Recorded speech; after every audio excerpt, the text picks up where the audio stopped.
कभी कभी तकदीर ऐसे मोड़ पर ला खड़ा करती है जहां दिल और फर्ज के बीच एक खाई बन जाती है।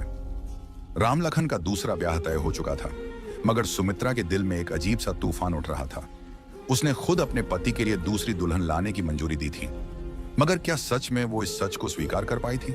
शादी की तैयारियां जोरों पर थीं, लेकिन एक ऐसी खबर आई जिसने सब कुछ बदल कर रख दिया। सुमित्रा इतनी सुंदर थी कि उसकी सुंदरता के चर्चे पूरे गांव में फैले हुए थे। एक दिन जब वह सब्जी लेकर अपने घर लौटी तो उसे पता चला कि उसका ब्याह पक्का हो गया है।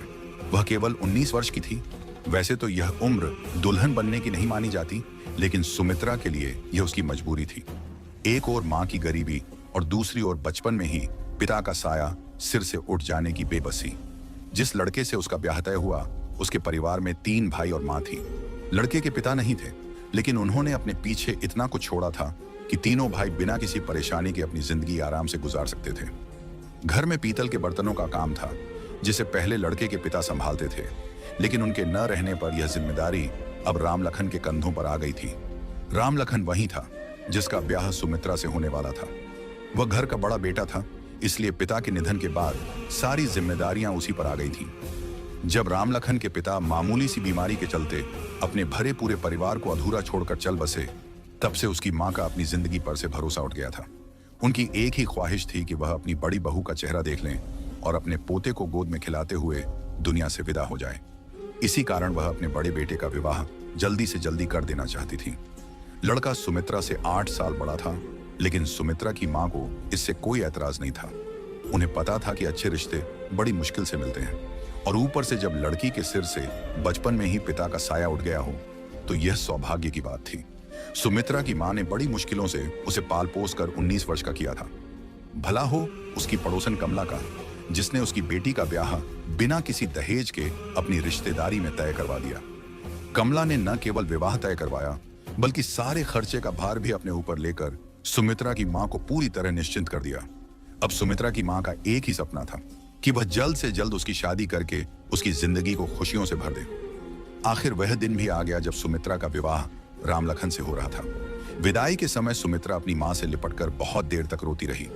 सुमित्रा ने बड़े अरमानों के साथ अपने नए घर में कदम रखा। सास अपनी सुंदर बहू को देखकर निहाल हुई जा रही थी। मुंह दिखाई की रस्म के बाद उन्होंने न जाने कितनी बार उसकी नजर उतारी होगी।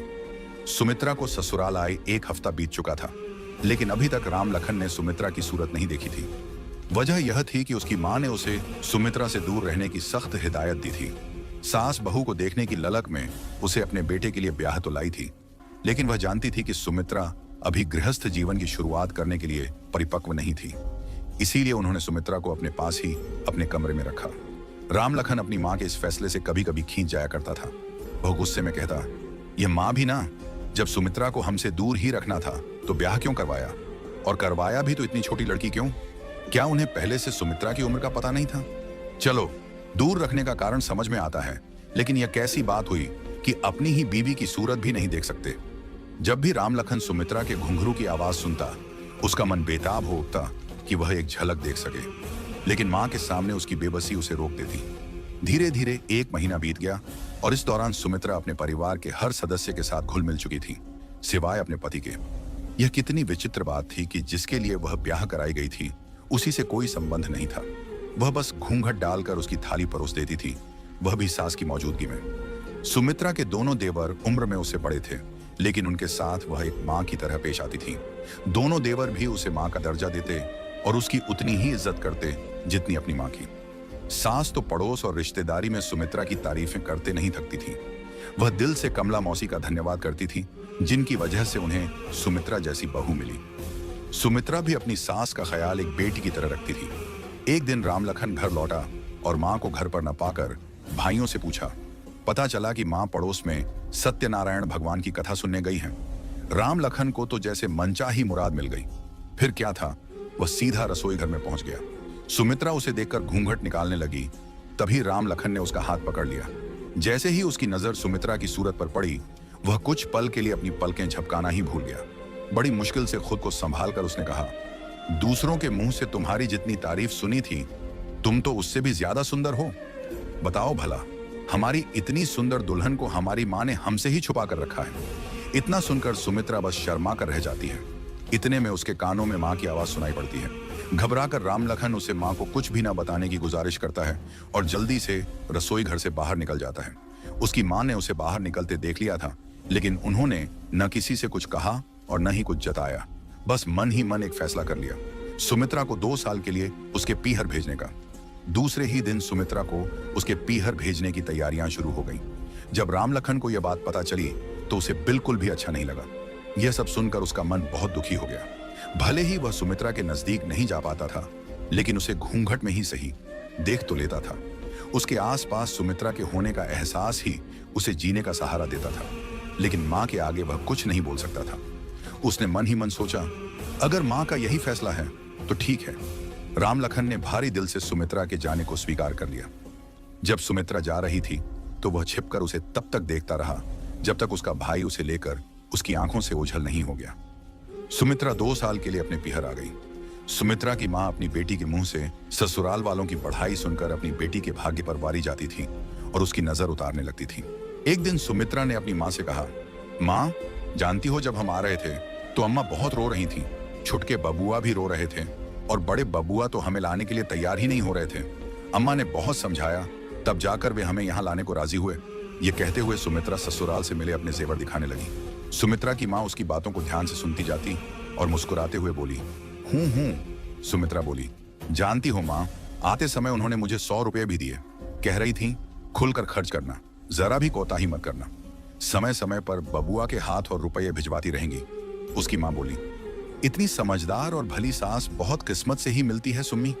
जरूर तेरे पूर्व जन्म के कोई पुण्य होंगे जो तुझे इतना अच्छा घर और परिवार मिला।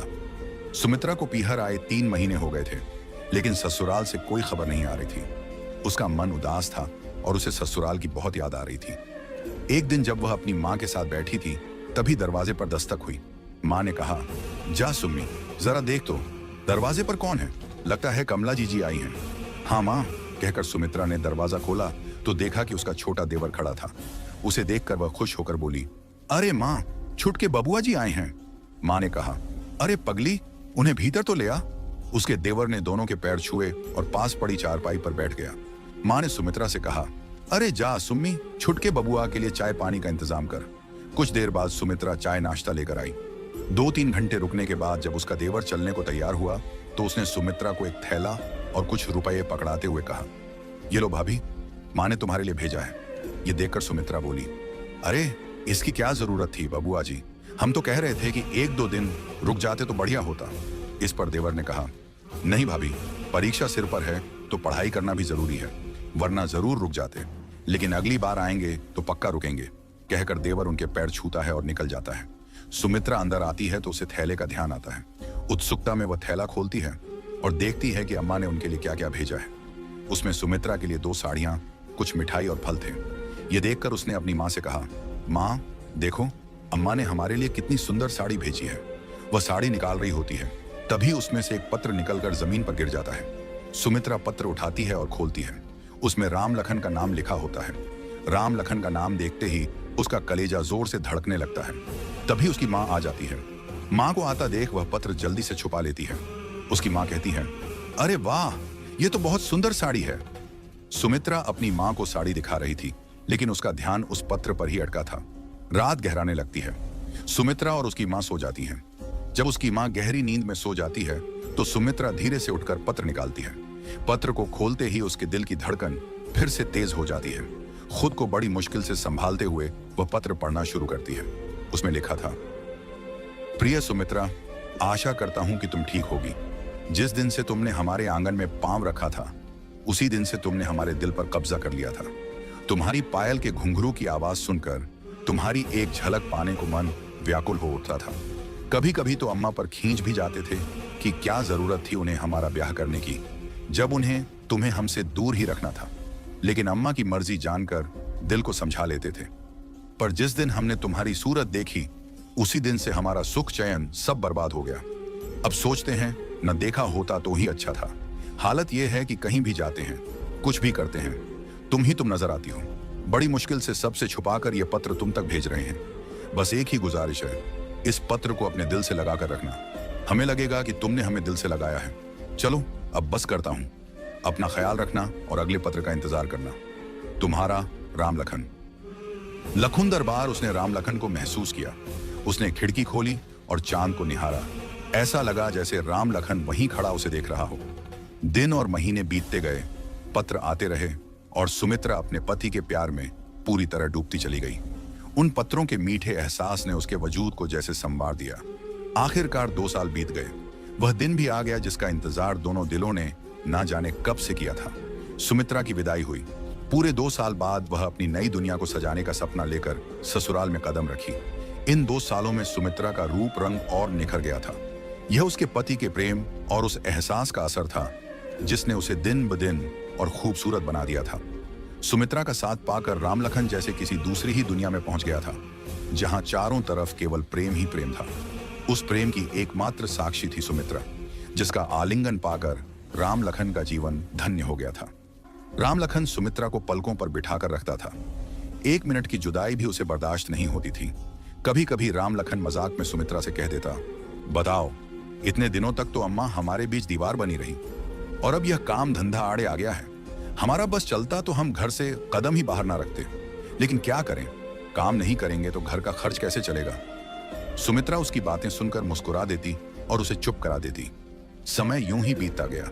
सास का दुलार, देवर का सम्मान और पति का अटूट प्यार जैसे सुमित्रा को उड़ने के लिए नए पंख दे गए थे। देखते ही देखते 6 महीने बीत गए। सब कुछ ठीक ठाक चल रहा था। इसी बीच सुमित्रा की सास के दिल में दादी बनने की चाहत धीरे धीरे बढ़ने लगी। सास ने कई बार सुमित्रा से इस बारे में बात की, लेकिन हर बार सुमित्रा बस शर्मा कर चुप रह जाती। समय जैसे पंख लगाकर उड़ता रहा। कब 5 साल बीत गए ये किसी को पता नहीं चला। इन 5 सालों में ना राम लखन बदला, ना सुमित्रा और ना ही उनका प्यार। अगर कुछ बदला था तो बस लोगों का नजरिया। जितने मुंह उतनी बातें। इन बातों से सुमित्रा की सास भी अछूती नहीं रह सकी। कल तक जो सास सुमित्रा के गुणों का बखान करती नहीं थकती थी, आज वही सास उसे अपनी आंखों में खटकने लगी थी। वजह थी सुमित्रा का अभी तक मां न बन पाना। राम लखन को इन बातों से कोई फर्क नहीं पड़ता था। वह जानता था कि सुमित्रा अभी बहुत छोटी है और सब कुछ समय पर होगा। वह अपनी मां को भी यही समझाता, मां, उसकी उम्र ही क्या है, फालतू परेशान हो रही हो, सब सही वक्त पर होगा। लेकिन राम लखन की मां, जो अब पोता गोद में खिलाने के सपने देख रही थी, कुछ भी सुनने को तैयार नहीं थी। उनकी बेचैनी दिन ब दिन बढ़ती जा रही थी। मां के बहुत कहने पर राम लखन ने उसे डॉक्टर के पास ले जाने का निर्णय लिया।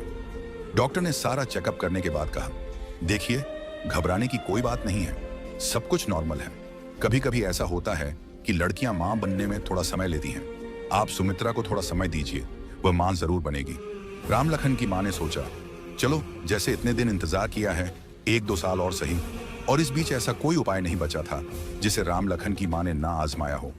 ओझा पंडितों को दिखाना, मंदिर में जाकर मनौती मानना, हवन पूजन करवाना, ये सब करके उन्होंने देख लिया था, लेकिन कोई उपाय काम नहीं आ रहा था। धीरे धीरे 7 साल गुजर गए। अब तो सुमित्रा को भी यह लगने लगा था कि उसके भाग्य में मां बनने का सुख लिखा ही नहीं है। आसपास में राम लखन के दूसरे विवाह की चर्चा भी होने लगी थी। उसकी मां को भी यह बात सही लगने लगी थी और उन्होंने राम लखन की इच्छा के बिना उसका दूसरा विवाह तय कर दिया।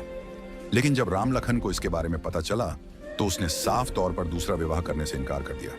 उसने मां से कहा, देखो अम्मा, आज तक हमने तुम्हारा हर कहना माना है, कभी भी पलटकर तुम्हें जवाब नहीं दिया, लेकिन यह करने के लिए ना कहो, हमसे इतना बड़ा पाप ना हो पाएगा। बेटे की यह बात सुनकर राम लखन की मां चौंकी और उसे चुपचाप देखने लगी। उन्हें राम लखन से ऐसे जवाब की बिल्कुल उम्मीद नहीं थी। वह सोचने लगी, कल तक जो लड़का हमारी हर मर्जी को अपनी मर्जी मानता था, आज अपनी पत्नी के प्रेम में इतना अंधा हो गया है कि उसे अपना अच्छा बुरा भी समझ में नहीं आ रहा है। अब बताओ, अगर बच्चा नहीं होगा तो उसका वंश कौन आगे बढ़ाएगा। मां सुमित्रा को समझाने के इरादे से उसके पास आई और बोली, बहू, हम जानते हैं कि तुम एक अच्छी बहू होने के साथ साथ एक अच्छी जीवन संगिनी और एक अच्छी भाभी भी हो। ये तो हमारा कोई पुण्य प्रताप ही होगा जो तुम हमारी बहू बनकर इस घर में आई। लेकिन शादी केवल पति पत्नी या सास बहू के रिश्ते तक सीमित नहीं होती। एक गृहस्थ जीवन तभी सार्थक माना जाता है जब एक औरत अपने पति को पिता बनने और अपने ससुराल को वंश आगे बढ़ाने का सुख दे सके। हम नहीं चाहते कि हमारे लखन को कोई बिना औलाद का कहे। वह तुमसे इतना प्रेम करता है कि तुम्हारी बात टाल नहीं सकता। हमारे लिए नहीं, लखन के लिए तुम उसे उसके दूसरे विवाह के लिए राजी कर लो। तुम्हारा बड़ा उपकार होगा हम पर। सुमित्रा बोली, माँ, हम इनसे बात करेंगे। माँ ने कहा, जीती रहो बहू, हम जानते थे कि तुम हमारी बात कभी नहीं टालोगी। चलो अच्छा अब हम चलते हैं। सुमित्रा ने अपनी सास से यह कह तो दिया, लेकिन वह यह जानती थी कि जो उसकी सास ने इतनी आसानी से कह दिया वह उसके लिए मौत को गले लगाने से कम नहीं था। उसकी आंखों से आंसुओं की धारा बहने लगी। वह कुछ समझ नहीं पा रही थी कि क्या करे क्या न करे। राम लखन के आने की आहट सुनकर वह रोना बंद कर अपने आंसू जल्दी जल्दी पोंछने लगी, लेकिन सुमित्रा राम लखन से अपने आंसू छिपा नहीं पाई। यह देखकर पति ने पूछा, सुमित्रा क्या तुम रो रही हो? क्या हम जान सकते हैं कि तुम्हारी इन खूबसूरत आंखों में आंसुओं का सैलाब क्यों है? इस पर सुमित्रा बोली, यह आंसू नहीं, यह भाग्य की मार है जो आंसू बनकर हमारी आंखों से निकल रहे हैं। पति ने पूछा, क्यों, क्या हुआ तुम्हारे भाग्य को? कहीं ऐसा तो नहीं कि अनजाने में हमसे कोई भूल हो गई हो जिसका दोष तुम अपने भाग्य पर मढ़ रही हो? सुमित्रा बोली, नहीं, आपसे कोई भूल कैसे हो सकती है, लेकिन एक बात पूछूं? पति ने हैरान होकर कहा, पूछो। सुमित्रा ने कहा, आप मुझसे प्यार तो करते हैं ना? पति ने चौंक कर कहा, क्या इस बात के लिए भी तुम्हें हम पर शक है? सुमित्रा ने कहा, शक नहीं डर है। पति ने पूछा, कैसा डर? सुमित्रा ने कहा, अगर हम आपसे कुछ मांगे तो क्या आप इनकार करेंगे? पति ने मुस्कुराते हुए कहा, यह भी कोई कहने की बात है, हमारा सब कुछ तुम्हारा ही तो है। सुमित्रा बोली, नहीं, पहले आप वादा करो कि जो हम मांगेंगे आप देंगे। पति ने कहा, अगर हमारे बस में हुआ तो जरूर देंगे। सुमित्रा बोली, हम चाहते हैं कि आप दूसरा ब्याह कर लें।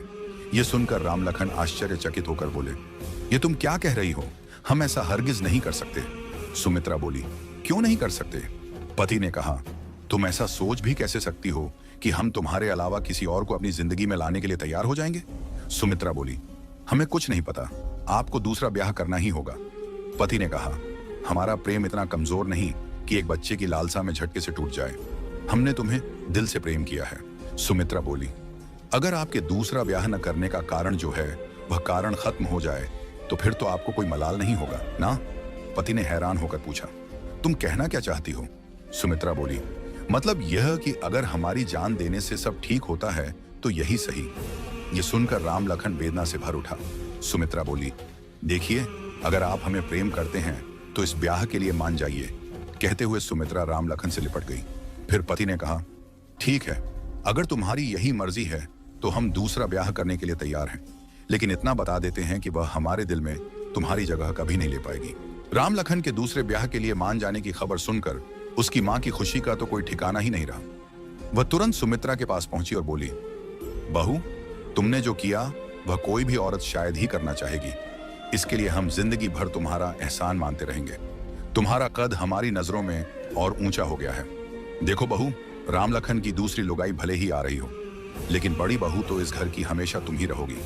तुम्हें मान सम्मान, अधिकार और प्रेम देने में हम जरा भी फर्क नहीं आने देंगे। घर में विवाह की तैयारियां शुरू हो चुकी थीं, लेकिन उदास मन के साथ जब से राम लखन ने विवाह की स्वीकृति दी थी तभी से सुमित्रा राम लखन से कुछ दूर दूर रहने लगी थी। राम लखन जब भी उसके करीब जाने की कोशिश करता तो वह काम का बहाना बनाकर कमरे से चली जाती। राम लखन सब समझ रहा था कि वह ऐसा क्यों कर रही है, लेकिन कुछ बोलता नहीं था। शायद वह जानता था कि अब हालात पहले से बहुत अलग हो चुके थे। सुमित्रा ब्याह से संबंधित सारे काम ऐसे कर रही थी मानो वह अपने लिए सौतन नहीं बल्कि बहू ला रही हो। वह दिखा तो रही थी कि राम लखन के दूसरे ब्याह का उसे कोई मलाल नहीं है, लेकिन अंदर ही अंदर वह टूटती जा रही थी। वह दिन भी आ गया जब राम लखन दूसरी बार दूल्हा बनने जा रहा था। सुमित्रा से राम लखन का यह रूप शायद देखा नहीं जा रहा था, इसलिए सुबह से ही उसने खुद को अपने कमरे में बंद कर लिया था। उसकी सास उसके कमरे में आई और बोली, बहुत देर हो गई बहू, तुम यहाँ बैठी हो, हम तुम्हें कहाँ कहाँ नहीं ढूंढ रहे, चलो बाहर, औरतें तुम्हें पूछ रही हैं। सुमित्रा बोली, अम्मा, तबीयत थोड़ी ठीक नहीं लग रही, इसलिए हम थोड़ा आराम करना चाहते हैं। कहते कहते सुमित्रा को चक्कर आ गया। यह देखकर उसकी सास बाहर आई और अपने छोटे बेटे को डॉक्टर बुलाने भेजा।